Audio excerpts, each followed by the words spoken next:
আগে মুসলমানরা ভোট দেয়নি, মসজিদ থাকবে না, সব মন্দির। হিন্দু শক্তি জয় হয়েছে, সব মন্দির। তো হ্যালো গাইস, আমরা অশোকনগরে পাড়ায় পাড়ায় মোড়ে মোড়ে সব মন্দির করা শুরু করে দিয়েছি। তোমরা যারা বিজেপির সেনা আছো সবাই শুরু করে দাও মন্দির করা। কোনো মসজিদ থাকবে না, সব মন্দির। হিন্দু শক্তি জয় হয়েছে, সব মন্দির।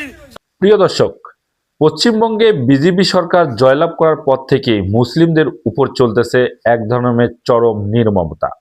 মুসলিমদের ঘরবাড়ি সব গুড়িয়ে দেওয়া হচ্ছে, গোস্তের দোকানগুলো বুলডোজার দিয়ে ভেঙে দেওয়া হচ্ছে এবং মুসলিমদের ধরে ধরে নাকি বাংলাদেশে সব পাঠিয়ে দেওয়া হবে, এমনটাই শোনা যাচ্ছে এবং দেখা যাচ্ছে। অথচ বাংলাদেশের সরকার যখন পরিবর্তন হলো তখন বাংলাদেশের হিন্দুদের ঘরবাড়ি পাহারা দিয়েছিল মুসলিমরা, হুজুররা। অথচ ইন্ডিয়ায় তার বিপরীত।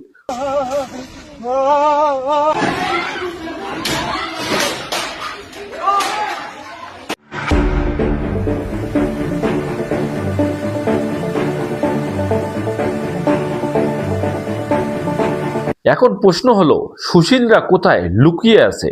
তাদের চোখে কি এসব পড়তেছে না, নাকি তারা দেখেও অন্ধ সাজার অভিনয় করতেছে?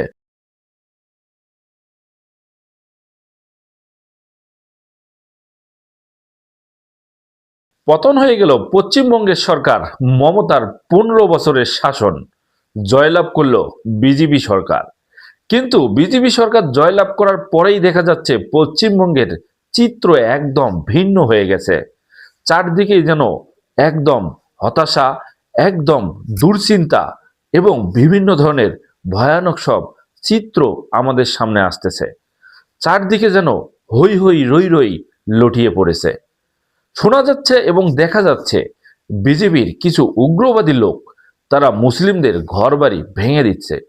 মুসলিমরা একদম হাউমাউ করে কান্না করতেছে তাদের সর্বস্ব হারিয়ে, এবং দেখা যাচ্ছে গোস্তের দোকানগুলো বুলডোজার দিয়ে গুড়িয়ে দেওয়া হচ্ছে এবং তারা কোনোভাবেই মুসলিমদের গরু ব্যবসা করতে দেবে না, এমনটাও দেখা যাচ্ছে। এবং শুভেন্দু অধিকারী নিজের মুখেই বলতেছেন মুসলিমরা তাকে নাকি ভোটেই দেয়নি, আমাকে মুসলমানরা ভোট দেয়নি। তাই মুসলিমদের ধরে ধরে বাংলাদেশে পাঠিয়ে দিতে হবে। তাই তো মুসলিমরাও এখন আতঙ্কিত। নিজের দেশেই তারা মনে হয় নিরাপদে আর থাকতে পারবে না, কারণ অবস্থা অলরেডি একদম উল্টো হয়ে গেছে। তৃণমূল সরকার নেই আর মুসলিমদের উপর ঝাঁপিয়ে পড়েছে অনেকেই।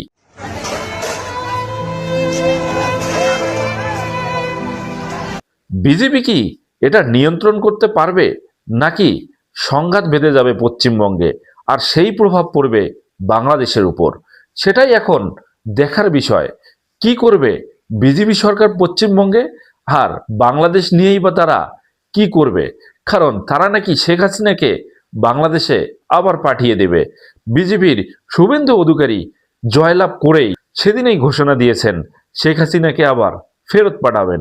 এখন দেখার বিষয় যে শুভেন্দু অধিকারী যেভাবে বাংলাদেশ বিদ্বেষী লোক এবং বাংলাদেশের সঙ্গে সম্পর্ক কোন দিকে যাবে, সেটাই এখন দেখার বিষয়, নতুন করে ভাবার বিষয়। বাংলাদেশ সরকারও হয়তো হিসেবটা নতুন করে কষতে বসবে।